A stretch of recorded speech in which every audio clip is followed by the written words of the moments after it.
वो टैक्सी वाला मिल गया जिसकी टैक्सी में रत्नेश बैठा था।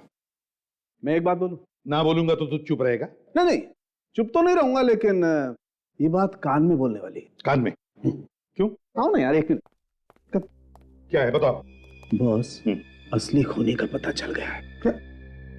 ये कौन सी बड़ी बात है जो मेरे कानों में बता रहा है? अरे सबको मालूम है रत्नेश ही खूनी है, समझे? अरे यार, यही तो प्रॉब्लम है तुम्हारी यार, तुम बात को अच्छी तरह समझते ही नहीं हो।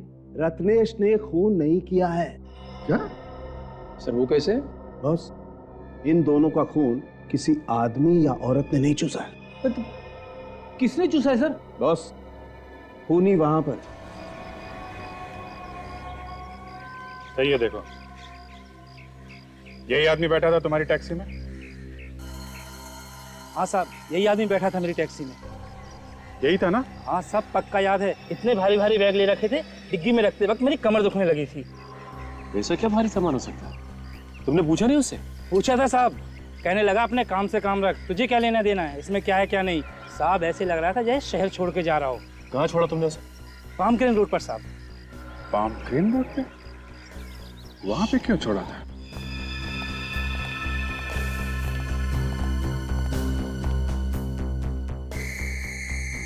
ये देखो। लीचेस से किए गए ये खून? बिल्कुल, इन लीचेस से खून हुआ है बॉस। यार साळुंखे, एक जोंक इतना सारा खून कैसे चूस सकती है जिससे कोई मर जाए? है? बॉस, एक जोंक तो इतना खून नहीं चूस सकती है, लेकिन 400 जोंक तो इतना खून चूस सकती है कि इंसान मर जाए। 400 जोंक? यार साळुंखे, जोंक लगने पर वो अपने आप को बचाने की कोशिश तो करेगा ना? लाशों को देख करके ऐसा लगता नहीं है कि इन्होंने अपने आप को बचाने की कोशिश की होगी। तो तुम्हारे कहने का मतलब है कि इन्हें पहले बेहोश किया गया होगा, हाँ, और फिर जोंक लगाई? बिल्कुल। बड़ी अजीब बात है ना साळुंखे, कि एक आदमी जिसे दिमाग की बीमारी है, क्या वो इतनी सारी प्लानिंग कर सकता है? नहीं सर। नहीं कर सकता। ये किसी और की चाल है, किसी और की चाल। रत्नेश को फंसाया जा रहा है। सर, इस पाम क्रेन रोड के आसपास तो कोई रेलवे स्टेशन भी नहीं है और ना ही कोई बस स्टॉप, और तो और एयरपोर्ट भी बहुत दूर है वहां से। अच्छा, तुम्हारी टैक्सी में बैठते वक्त या उतरते वक्त कुछ बात कर रहा था क्या? कहीं जाने का ही बात कर रहा था? साहब कुछ कहा भी होगा तो याद नहीं, 5 दिन हो गए इस बात को। एक मिनट, क्या कहा तुमने? साहब मैंने क्या कहा? नहीं, कितने दिन पुरानी बात है ये? 5 दिन पुरानी, दोपहर का वक्त था जब मैंने उसे वहां छोड़ा था। ये कैसे हो सकता है? 5 दिन पहले? शेखर ने हमसे कहा था कि रत्नेश 3 दिन पहले घर छोड़ के गया था, वो भी शाम को। मतलब जिस रात दिव्या का खून हुआ उस दिन रत्नेश शाम को नहीं बल्कि दोपहर को निकला था। हाँ, जिस रात खून हुआ रत्नेश कहीं और था, तो फिर रत्नेश खून कैसे कर सकता है? इसलिए शेखर झूठ बोल रहा है। बिल्कुल झूठ बोल रहा है, कुछ छुपा रहा है हम लोगों से। जरा पता करो कि शेखर इस वक्त है कहां पे।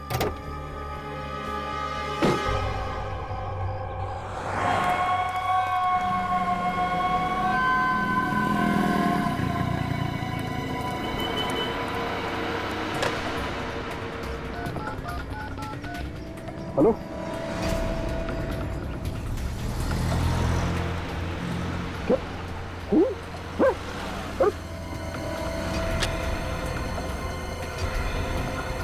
ओ भाई साहब, पैसा तो दो।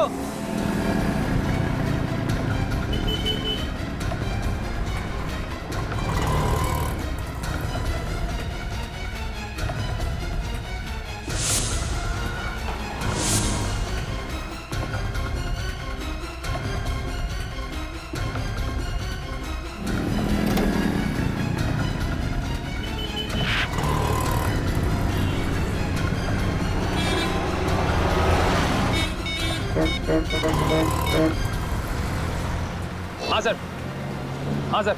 सर शेखर भी बाहर निकल के टैक्सी लेके कहीं निकला है सर। सर कहाँ निकला ये तो पता नहीं चल पाया सर। सर पर घबराया बहुत हुआ है सर वो। हाँ सर, हाँ सर। सर मैं टैक्सी ले रहा हूँ सर। टैक्सी।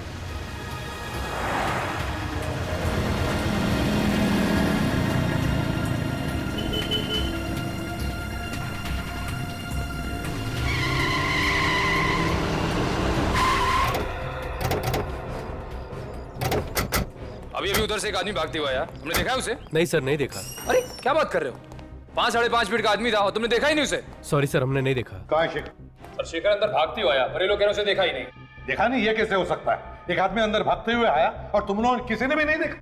सर मैं अभी अभी ड्यूटी पर आया हूँ सर, मुझे नहीं मालूम। क्या आंखों पर पट्टी बांध के रखी थी क्या? देखा नहीं है? टैक्सी वाला कह रहा था कि उसने रत्नेश को यहीं आसपास ही कहीं छोड़ा है, तो हो सकता है रत्नेश इसी होटल में ठहरा हो और उसने शेखर को यहीं पर बुलाया हो, पैसे लेकर और कपड़े लेकर। हाँ सर। हाँ, जरा ये फोटोग्राफ देखो। ये आदमी यहाँ पे होटल में ठहरा हुआ है? हाँ हाँ सर, ये आदमी है यहाँ पे। किस कमरे में? कमरा नंबर हाँ 104 में है सर। चलो दिखाओ। चलिए सर।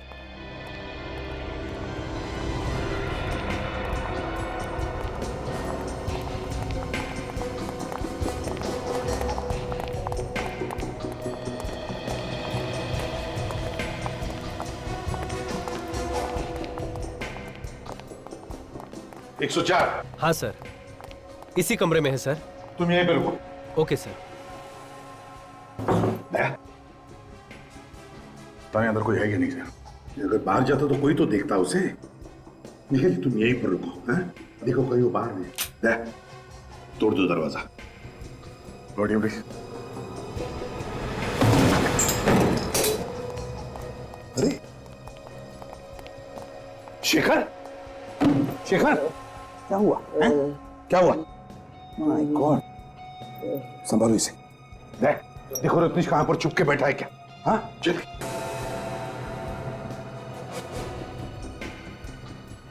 बोलो बोलो, रत्नेश का है?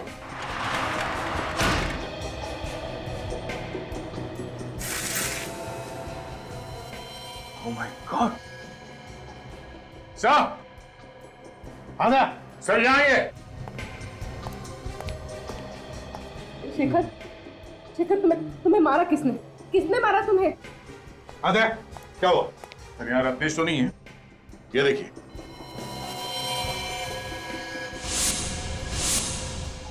My God! इतने सारे जोक, लीचेस, अरे आए कहां से?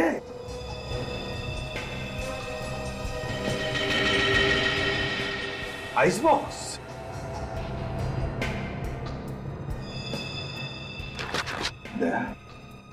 समझ गया खूनी कौन है। कौन है सर? चेहरा देखा था उसका? नहीं नहीं, उसने मास्क पहना हुआ था, उसकी जान खतरे में है। निखिल, शेखर सच बोल रहा है, खूनी कोई और ही है। इसे हॉस्पिटल ले जाओ जल्दी। अगर खूनी रत्नेश को मारने के लिए यहाँ से ले गया तो रत्नेश ने हल्ला क्यों नहीं मचाया? वो चुपचाप चला क्यों गया? यार रत्नेश कहीं नहीं गया है, वो छुप कर बैठा है इसी होटल में। ढूंढते हैं उसे।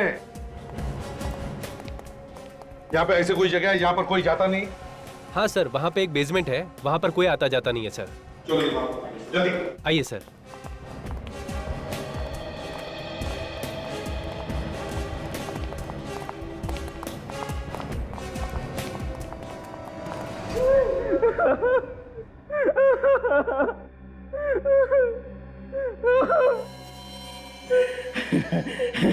मैं तुझे अपने हाथों से नहीं मारना चाहता था,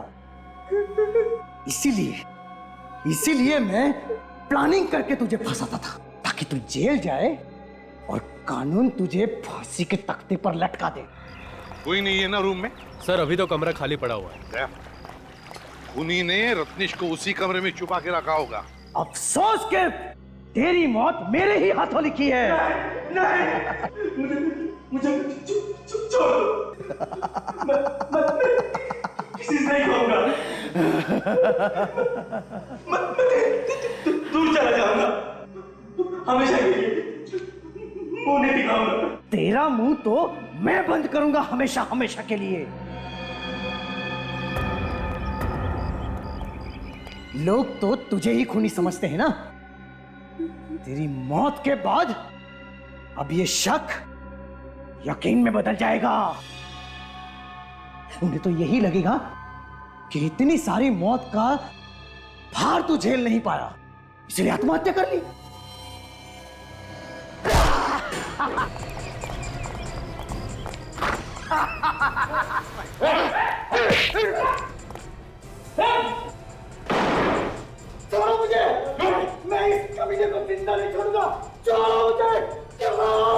जल्दी।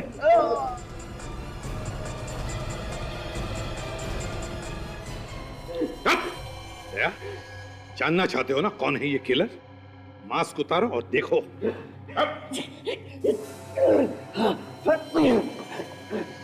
जिंदा नहीं छोड़ेगा, हाँ?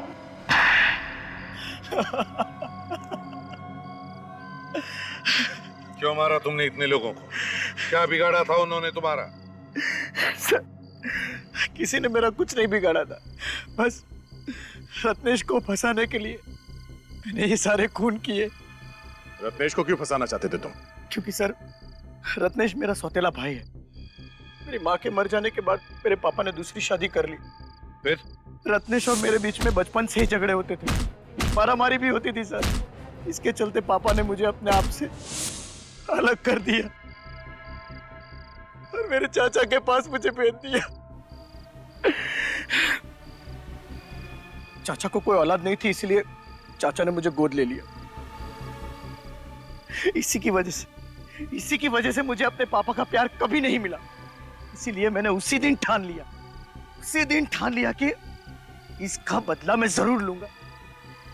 इससे भी चैन से नहीं रहने दूंगा। और इसीलिए तुम रत्नेश बनकर लोगों को मारने लगे? उसकी दिमाग की हालत ठीक नहीं थी, इसलिए मैंने सोचा कि उसे आसानी से फंसाया जा सकता है। इसीलिए मैंने रत्नेश के भाई का पहले खून किया और इल्जाम रत्नेश पर लगा दिया। बेचारे मम्मी डैडी, उनको लगा कि ये खून रत्नेश ने किया है क्योंकि उसकी दिमागी हालत ठीक नहीं है, और फिर तुमने मम्मी डैडी का भी खून कर दिया, ये सोचकर कि लोगों को लगेगा कि उनका खून भी रत्नेश ने किया है, और फिर रत्नेश अकेला पड़ जाए और तुम उसे मार दो। सर, इसे मारना होता तो मैं कब का मार देता, लेकिन हर बार शेखर ने इसे बचा लिया। और वो लड़की दिव्या, उसे क्यों मारा तुमने? दिव्या को मैंने इसलिए मारा ताकि लोगों का शक पक्का हो जाए कि सारे खून रत्नेश ने ही किए। वाह, प्लानिंग तो तुमने बहुत अच्छी की थी। तुम्हारा एक एक पत्ता सही जगह पे जाकर बैठ रहा था, लेकिन तुम्हारा वो आइस बॉक्स जिसमें तुमने जोंक लाई थी, वो लीचेस, उसने फंसा दिया। रत्नेश को फांसी पर लटका के मारने की कोशिश कर रहे थे ना तुम? लेकिन अब तुम लटकोगे फांसी पर, तुम।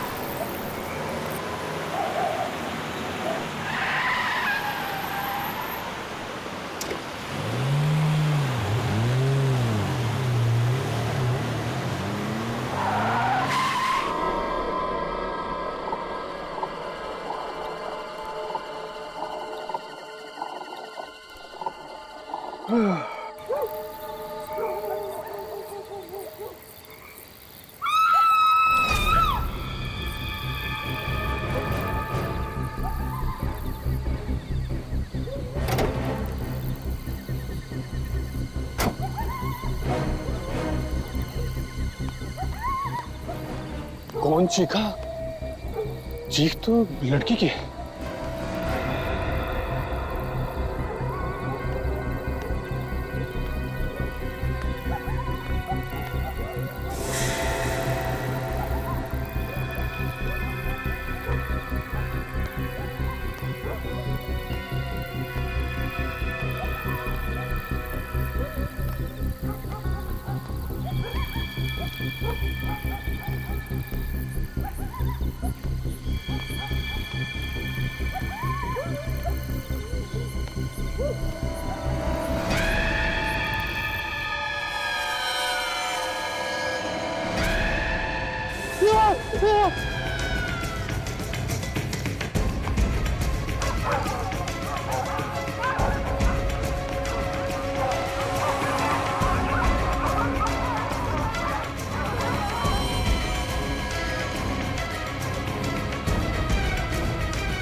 मैंने कुछ नहीं किया, मैंने कुछ नहीं किया, मुझे छोड़ दो, मैंने कुछ नहीं किया। देखो हम लोग सीआईडी से हैं। मैंने कुछ नहीं किया साहब, मुझे छोड़ दो, मैंने कुछ नहीं किया साहब, मैंने कुछ नहीं किया। क्या हुआ इसे?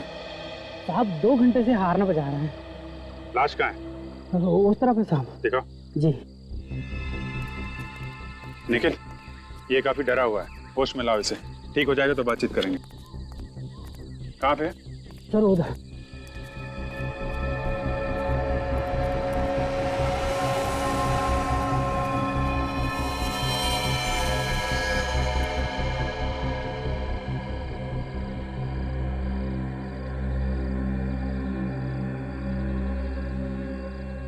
सर इसके शरीर पे कोई घाव नजर नहीं आ रहा। शायद कोई अंदरूनी चोट होगी।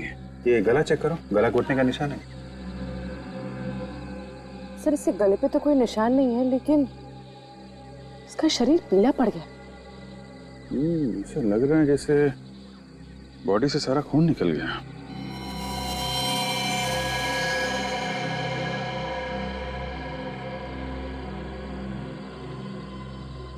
सर ये देखिए, इसके हाथ पे कुछ अजीब से निशान है। ये छोटे छोटे घाव हैं और इनमें से खून भी निकल रहा है। ना चेक करो और कुछ मिलता है? सर आसपास पूरा एरिया देखो ठीक से। क्या हुआ क्या था? तुमने क्या देखा? जी मैंने हॉर्न की आवाज़ सुनी और यहाँ आके देखा तो यहाँ ये लड़की मरी पड़ी थी।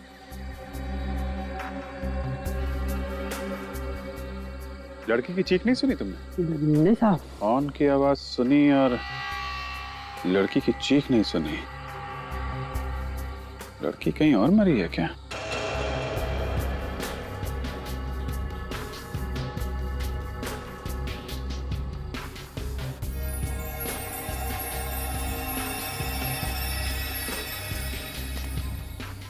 सर, यहाँ आसपास हाथापाई के तो कोई भी निशान नहीं, लेकिन हाँ ये सोने की चेन मिली है। किसकी हो सकती है? लड़की की या खूनी की? सर ये टैक्सी ड्राइवर होश में आ गए, सब कुछ बताने को तैयार है। बताओ क्या देखा था तुमने? एक आदमी उस लड़की के ऊपर झुका हुआ था, इसका खून पी रहा था। आदमी खून पी रहा था? हाँ, उसके मुंह पे मैंने खून देखा सर। उस आदमी को दोबारा देखोगे तो पहचान लोगे? नहीं सर, मैंने उसका चेहरा नहीं देखा। अरे कमाल कर रहे हो, मुंह पे खून देखा और तुमने चेहरा नहीं देखा? सर उसका बाकी चेहरा अंधेरे में छिपा हुआ था और खून पीते देखकर मेरी हालत खराब हो गई थी सर। मुझे कुछ भी समझ में नहीं आ रहा था। सर खूनी ने सारा खून पी लिया है, इसलिए लाश पीली पड़ गई। अच्छा, इस लड़की ने एयर होस्टेस की यूनिफॉर्म पहनी हुई है। ये पता लगाओ किस एयरलाइंस में काम करती थी ये। ठीक ठाक थी, अचानक खून कैसे हो गया उसका? सर ये दोनों दिव्या की बहुत अच्छी फ्रेंड है, इन्हें मालूम है उसके बारे में। ये दिव्या है? आखिरी बार कब देखा था आप लोगों ने दिव्या को? कल शाम को हम सब फ्लाइट से लौट रहे थे, काफी देर तक हम साथ ही थे। उसके बाद पता नहीं वो कहाँ चली गई। कितने बजे लौटे थे आप लोग फ्लाइट से? शाम के 6 बजे के आसपास। तो दिव्या शाम के 6 बजे लौट के आई और उसी रात 3 बजे उसका खून भी हो, मतलब वो यहाँ से घर गई नहीं। दिव्या यहाँ से घर जाने के लिए निकली थी? नहीं सर, वो किसी से मिलने जाने वाली थी। किससे? शायद सर रत्नेश नाम है उसका। ये रत्नेश कौन है? बहुत ही अमीर आदमी है, उसने दिव्या को वादा किया था जॉब देने के लिए। अच्छा, दिव्या एयर होस्टेस के कपड़ों में ही गई थी रत्नेश को मिलने के लिए जॉब के सिलसिले में? जी सर, रत्नेश ने ही उससे कहा था एयर होस्टेस के कपड़ों में आने के लिए। ये बात आप लोगों को कैसे मालूम? जिस वक्त रत्नेश का फोन आया था उस वक्त दिव्या हमारे साथ ही थी, दिव्या ने ही हमें बताया था। अच्छा, उसने बताया कि वो रत्नेश से मिलने के लिए कहाँ जा रही है? रत्नेश ने उसे ओशिवारा मिलने के लिए बुलाया था। तो रत्नेश ने दिव्या को ओशिवारा में बुलाया था और हमें दिव्या की लाश भी ओशिवारा में ही मिली थी। सर रत्नेश के हाथ इस खून में रंगे हैं। ओशिवारा में ढूंढना पड़ेगा ये रत्नेश कहाँ है, खून के धब्बे सूखने से पहले। पूरे 25 रत्नेश है इस एरिया में, मगर कोई भी ऐसा नहीं है जिसने फोन करके दिव्या को अपने घर पे बुलाया था। अब बचा ये आखिरी वाला रत्नेश। हो सकता है ये आखिरी वाला रत्नेश ही हमारा रत्नेश हो जिसने दिव्या को बुलाया। हो सकता है। काफी सन्नाटा है। सर जब जब सन्नाटा होता है कोई ना कोई बुरी खबर सुनने को ही मिलती है। चुप रहो फ्रेडी।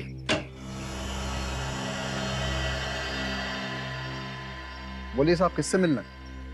आप रत्नेश हैं? जी मैं रत्नेश नहीं हूँ। तो फिर रत्नेश कहाँ है? लेकिन आप लोग कौन हैं? सीआईडी। सीआईडी? आप कौन हैं? जी मैं शेखर हूँ, रत्नेश जी का केयर टेकर। तो फिर बुलाओ रत्नेश को। रत्नेश तो घर में नहीं है साहब। आप जरा ये चेन देखिए, इसे पहचानते हैं आप? ये चेन तो रत्नेश जी की है। रत्नेश की चेन है ना? तो बुलाओ रत्नेश को। लेकिन रत्नेश जी घर में नहीं है। तो गया कहाँ? पता नहीं साहब। किस बात के केयर टेकर हो तुम? हैं? तुम्हें पता नहीं रत्नेश गया कहाँ, कब आएगा? चलो हटो, घर की तलाशी लेंगी। अभिजीत बैठ जाओ, अच्छी तरह से देखो। शेखर जी। जी। वैसे रत्नेश काम क्या करता है? काम क्या करते हैं ये तो नहीं मालूम, लेकिन राज परिवार से उनका रिश्ता है। राज परिवार? जी। अच्छा, यही रत्नेश है क्या? जी।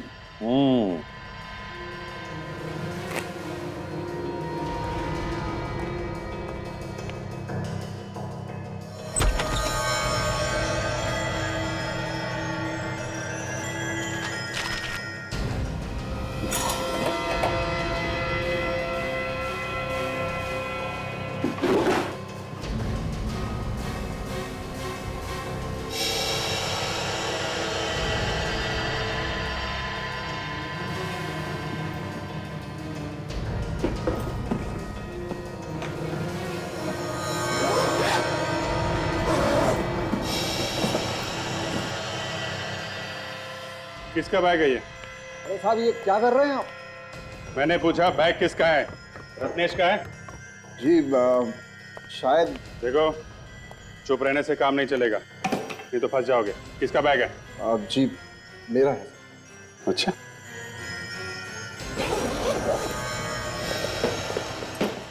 भागने की तैयारी में थे साहब।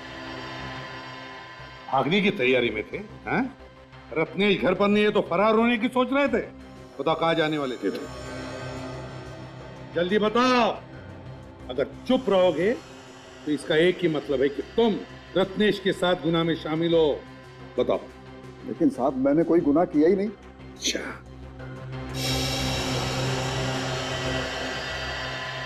गुनाह किया ही नहीं? तो फिर ये क्या है? 50,000 रुपए, पासबुक, चेकबुक। अरे ये तो रत्नेश की पासबुक है। तो चेकबुक? ये भी रत्नेश का है। क्यों? रत्नेश की बैंक का पासबुक, रत्नेश की बैंक का चेकबुक, रत्नेश के 50,000 रुपए हैं? रत्नेश का सारा माल लेकर कहां भागने की तैयारी में थे?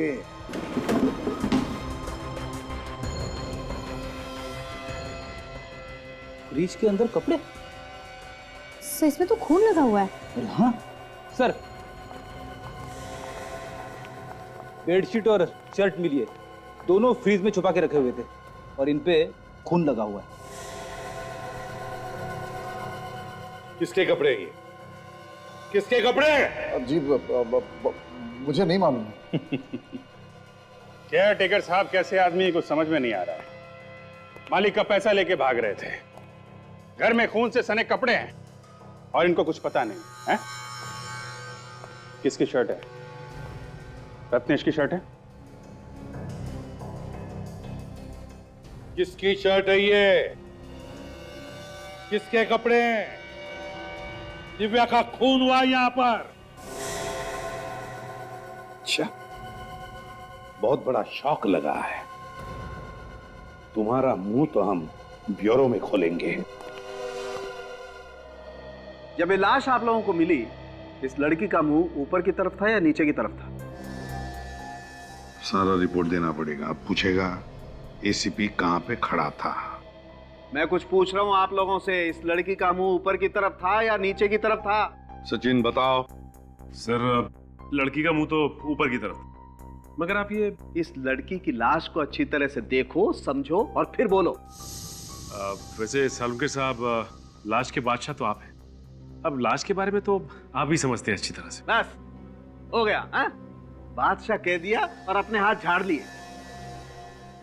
एनीवे, ये तो आप जानते हैं कि शरीर में जब आदमी की मौत होती है सबसे ज्यादा खून नीचे की तरफ आ जाता है, पृथ्वी की ग्रेविटी की वजह से। शरीर का जो हिस्सा जमीन को छूता है सारा का सारा खून वहां आकर के जमा हो जाता है, लेकिन इस केस में ऐसा नहीं है। क्या मतलब? मैं बताता हूं। ये देखो बॉस, अगर ये हिस्सा जमीन को छू रहा था तो फिर ये हिस्सा काला क्यों नहीं हुआ? क्यों काला नहीं पड़ा सर? खून की वजह से। ये हिस्सा इसलिए काला नहीं हुआ कि इसके शरीर में खून था ही नहीं, एक कतरा खून भी नहीं था। क्या बोल रहा है सर? उनके शरीर में खून था ही नहीं? ना, बिल्कुल नहीं। टैक्सी वाला शंभू भी बता रहा था कि उसने रत्नेश को खून चूसते हुए देखा है। हाँ? और एक बात। क्या? बॉस, इस लड़की की बॉडी पर मुझे सुइयों के निशान मिले। ये देखो, ऐसा लगता है बॉस इस लड़की का खून निकाला गया है। मरने के बाद खून कैसे निकल सकता है? जब इसका खून निकाला गया ये लड़की जिंदा थी। क्या? हाँ, मतलब रत्नेश ने सारा का सारा खून चूस लिया। सर रिपोर्ट से ये पता चला है कि कपड़ों पे जो खून लगा हुआ था वो इस लड़की का नहीं है। तो फिर वो खून है किसका? वो खून इस लड़की का नहीं है तो इसका मतलब है किसी और का भी खून किया है इस रत्नेश ने। सचिन, जरा इसके मुंह का ताला खोलो।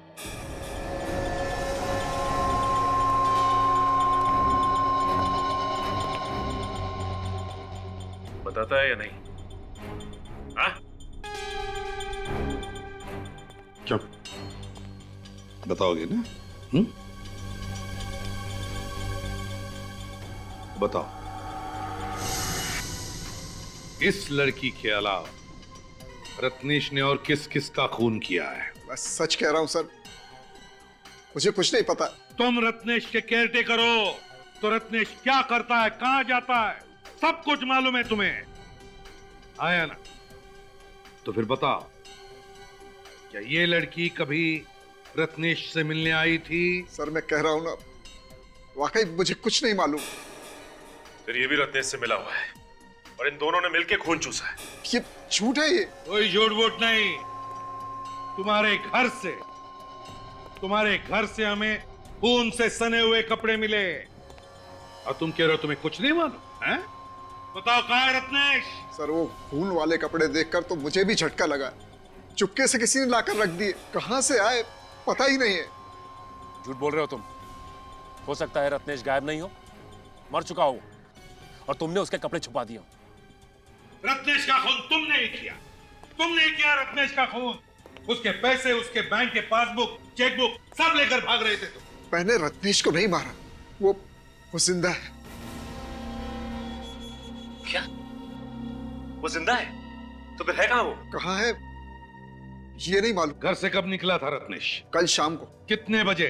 5 बजे के करीब। कह रहा था कि डॉक्टर के पास जा रहा हूं। किस लिए? रत्नेश को हकलाने की आदत है, इसी के लिए डॉक्टर के पास गया था। फिर ये रत्नेश निकला तो था डॉक्टर के पास जाने के लिए, लेकिन वहां नहीं पहुंचा। रत्नेश के परिवार वाले या कोई जान पहचान वाले लोग हैं यहाँ पर इस शहर में?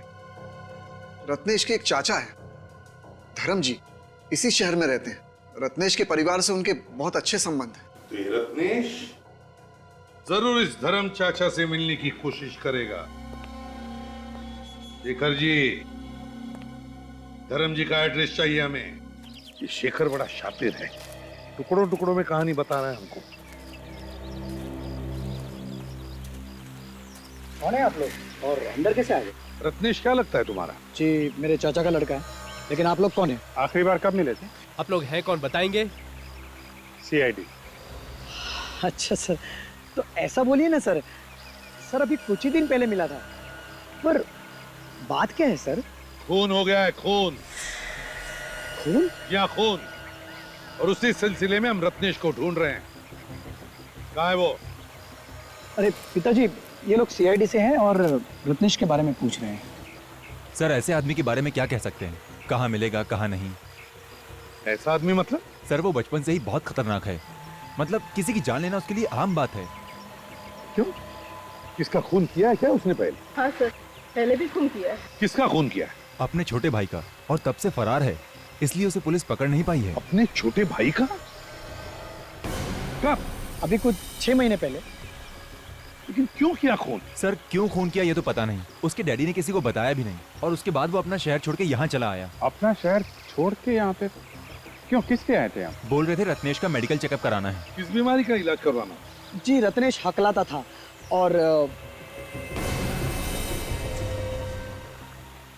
सर उसकी दिमागी हालत ठीक नहीं थी। दिमाग की बीमारी थी तो फिर किस डॉक्टर का इलाज चल रहा था? सर वो तो मालूम नहीं। ये रत्नेश के मम्मी डैडी अभी कहाँ पे हैं? अपने घर पे होंगे। वो अपने घर पर नहीं है। उनका कोई नंबर है तुम्हारे पास? हाँ है ना सर। आप गलत पते पर आए। अरे बिना किसी जानकारी के इस तरीके से पूछताछ करना भाई बेवकूफी हुई ना।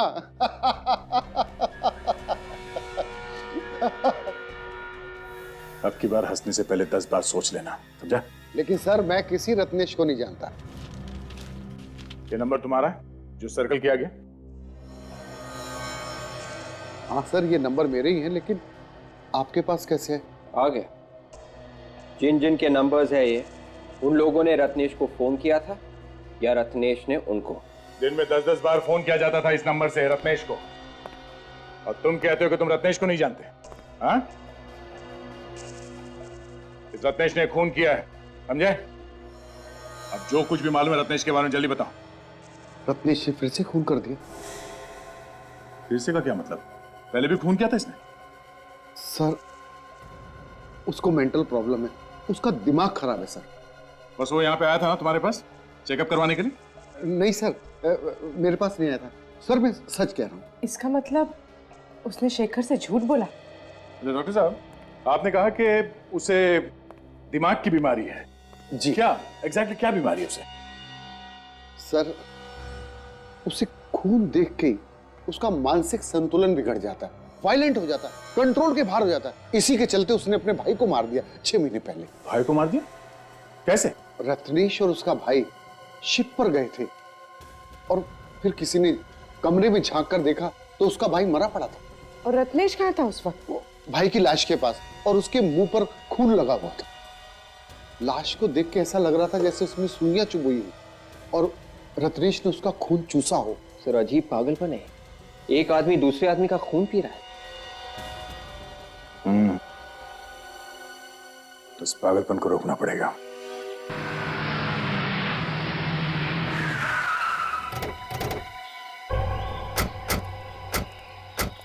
सर रत्नेश के मम्मी डैडी की फोन की लोकेशन यही जगह बता रही थी, और इसके बाद फोन बंद हो गया। मतलब उन्हें आसपास ही होना चाहिए। अब अगर इतने सुनसान इलाके में वो लोग कर क्या रहे होंगे यहाँ पे?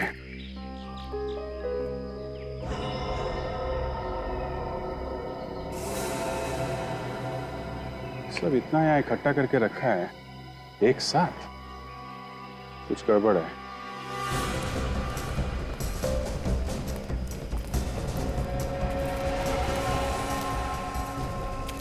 तो कार छुपा के रखी हुई है। काम करो, सब झाड़ियां वगैरह हटा लो।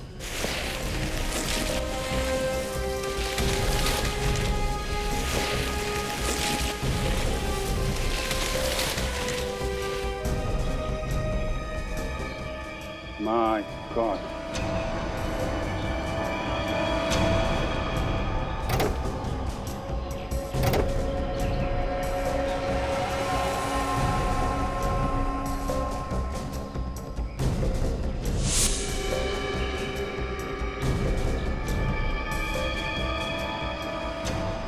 ऐसा लगता है ये दोनों रत्नेश के माता पिता हैं। कपड़ों और ज्वेलरी से तो ऐसा ही लग रहा है। हो सकता है, ऐसा लगता है 2-3 दिन पहले मौत हुई है इनकी। एक काम करो, कार में जितने भी फिंगरप्रिंट से सब उठा लो और कार के नंबर से पता लगाओ किसकी कार है ये।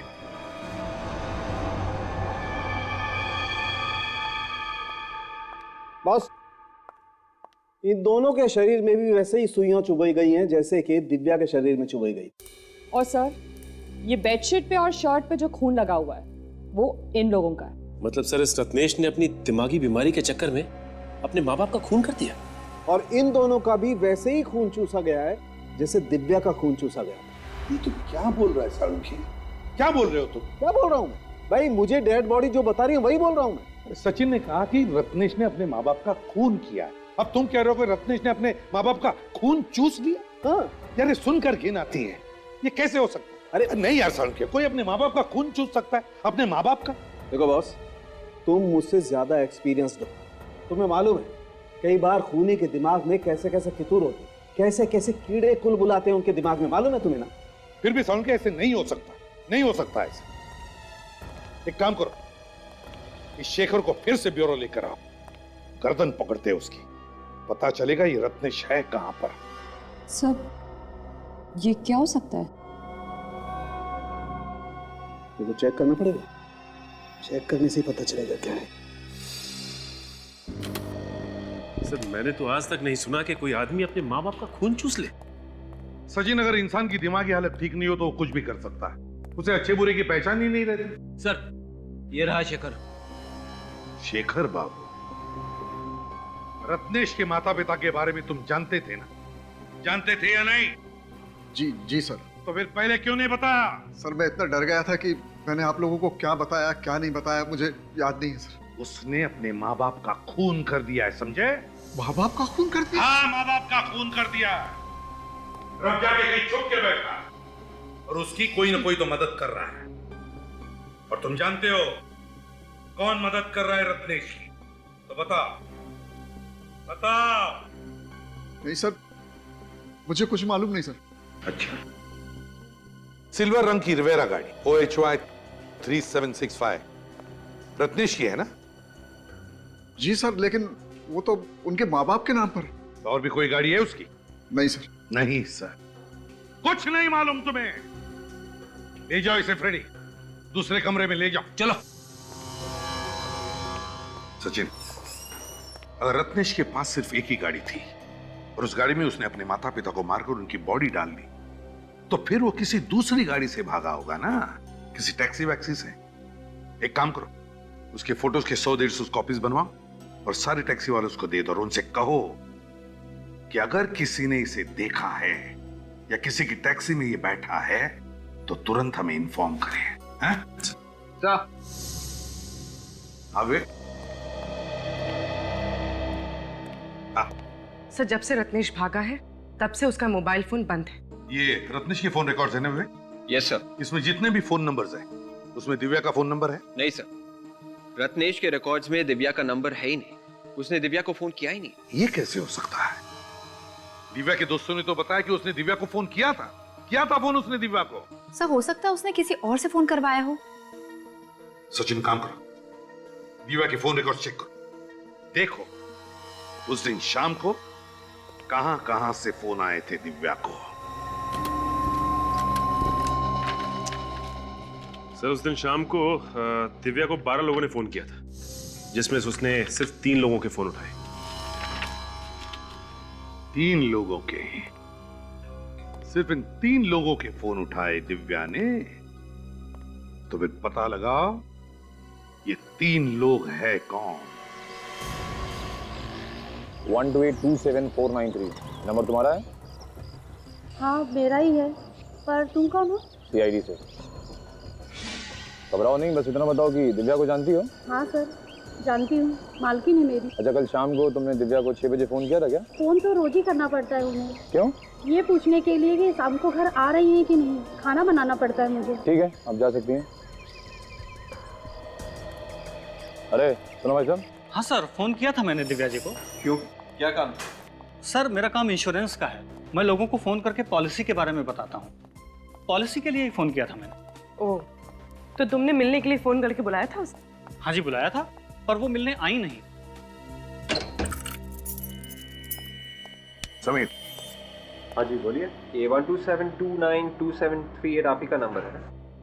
हाँ जी, नंबर तो मेरा ही है। क्या हुआ? तुमने कल किसी दिव्या नाम की लड़की को फोन किया था? कौन दिव्या? मैं किसी दिव्या को नहीं जानता। वैसे आप लोग कौन है? सीआईडी। सीआईडी? क्या हुआ सर? अरे तुम तो अभी से घबराने लगे। अभी तो बहुत सारे सवालों का जवाब देना है तुम्हें। चलो। सर जब मैंने कॉल किया ही नहीं है तो मैं कैसे कह दूं कि मैंने कॉल किया है? तुम्हारे मोबाइल फोन से कोई और कॉल कर सकता है? सर ये कैसे हो सकता है सर? नहीं हो सकता ना। ये सेल नंबर तुम्हारा है? जी। ये दिव्या के फोन की कॉल लिस्ट है। इसका मतलब है दिव्या को कॉल तुमने किया था। सर ये कैसे हो गया सर? मैंने तो कॉल किया ही नहीं। देखो समीर, जब तक तुम सच नहीं बोलोगे सीआईडी से तुम्हारा पीछा नहीं छूटेगा, समझे? सर मैं सच ही बोल रहा हूँ। सर आजकल फोन हैकिंग इतनी बढ़ गई है, मैंने तो यहाँ तक सुना है कि कोई भी किसी के फोन के अंदर घुस सकता है, कॉल कर सकता है, मैसेज कर सकता है। सुना तो हमने भी, और इसके बारे में हम लोग बाद में देखेंगे। पहले ये बताओ कि तुमने अपना मोबाइल फोन किसी और को दिया था? नहीं सर। सोच के बताओ, याद करो, खून का मामला है ये। खून?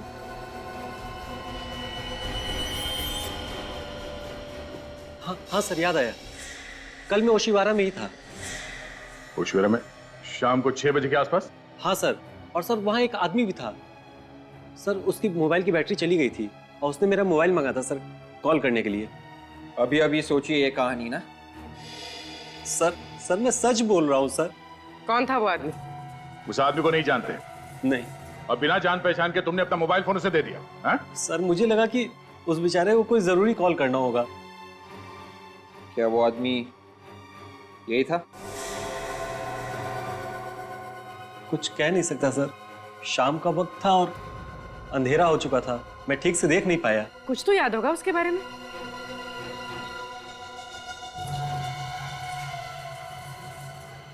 हाँ सर याद आया, सर वो हकला के बोल रहा था। वो आदमी हकलाता था? हाँ सर वो हकला के बोल रहा था। तुम्हें पूरा यकीन? ठीक है समय, उस आदमी के बारे में कुछ और पता चले तो हमें बता देना। जी।